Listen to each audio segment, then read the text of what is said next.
Hey YouTube, um, this is my second video. This is going to be the start of me sharing the information that I want to get out there, and I think there's no better place to start than by looking at ourselves. It's very easy to point the finger out at the world and say, look at all these problems, look at all these bad people doing bad things, but until we can see our own role in society and our own role in creating, perpetuating these problems, we're never going to reach any solutions. I mean, you hear people talk about it all the time. I can't remember who had the original quote, but it's, for 1,000 people hacking at the leaves of, it was 1,000 people hacking at the leaves of evil. There's only one person hacking at the root, or something like that. And we really need to get to hacking at the root of the evil in our society and of the sickness that is within all of us. And I think the first place to start with that is really looking at the areas in our lives where we've experienced trauma. People are familiar, I think, with the concept of hurt people, and that applies to everybody. That doesn't just apply to overt abusers. That applies to everybody. I guarantee that if you take a look back on your life, you will see that there's some trauma that you've experienced that, unless you've processed, is still playing out today.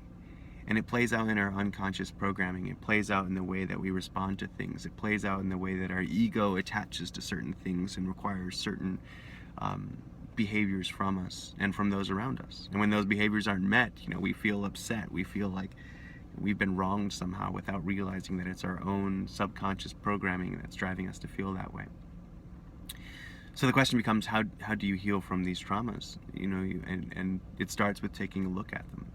It starts with admitting that they happened, acknowledging that they happened, and then feeling the emotions that come along with that.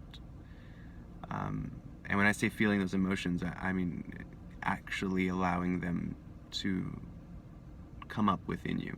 I know from my own experience, I've spent a fair amount of time trying to keep emotions within, prevent myself from feeling feelings, and that led me down some pretty destructive paths for a long time. I got into some trouble with some alcohol. I eventually had to stop drinking because it became clear that I'm an alcoholic, and that was my way of trying to avoid feeling the feelings and healing the traumas that I had experienced as a child.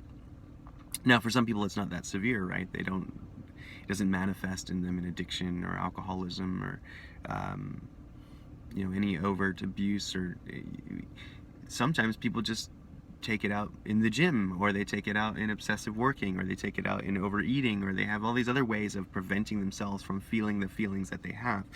But nothing is going to change within us if we don't allow ourselves to process these emotions and allow the healing to take place. Another really good source for kind of understanding how we work, and a good way to look at it, is the understanding of the makeup of ourselves, in terms of the energetic makeup of us. We have within us both masculine and feminine energies, these components within us that, when they are imbalanced to one side or another, creates problems, right?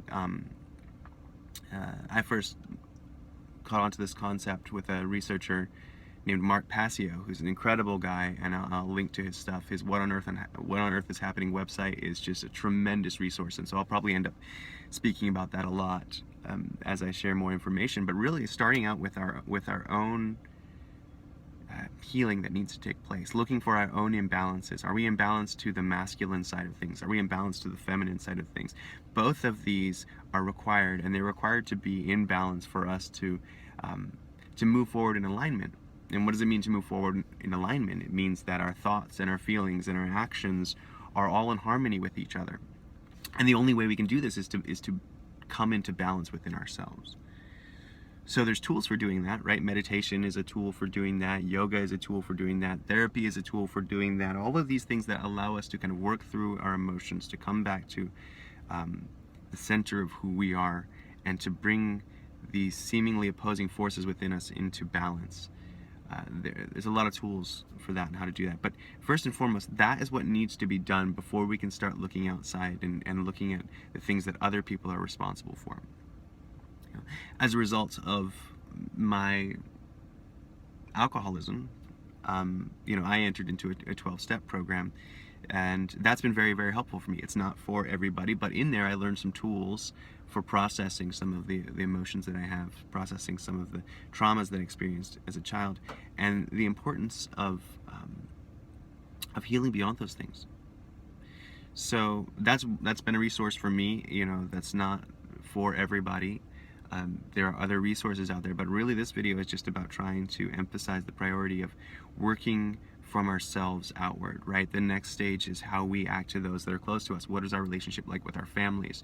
Beyond our families, what is our role in our community? How do we make sure that we're acting in a way in our community that's not creating more trauma for people, that's not putting more hurt out into the world, but instead is holding up a light for people to say, okay, I want what that person has. I want that harmony, that balance. I want to be able to function in the world effectively and not be running my subconscious programming. Let me take that back.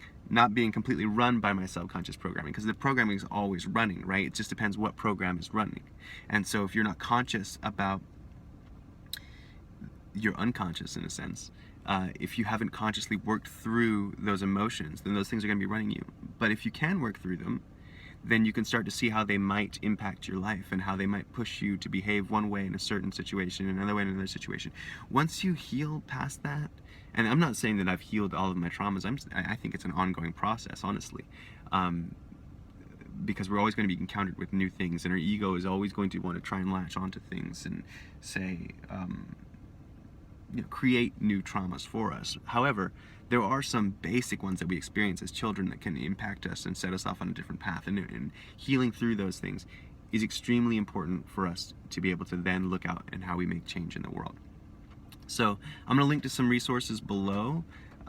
If you have any ideas on working through past traumas, on how to bring them up, how to safely bring yourself into balance, how to bring the masculine and feminine that is within you, that is within the world, right? This isn't just there's not just masculine and feminine energies within ourselves as individuals. This is something that scales all the way up, and so it starts with bringing those things into balance for ourselves, and then we can see how we can bring them into harmony in the rest of the world.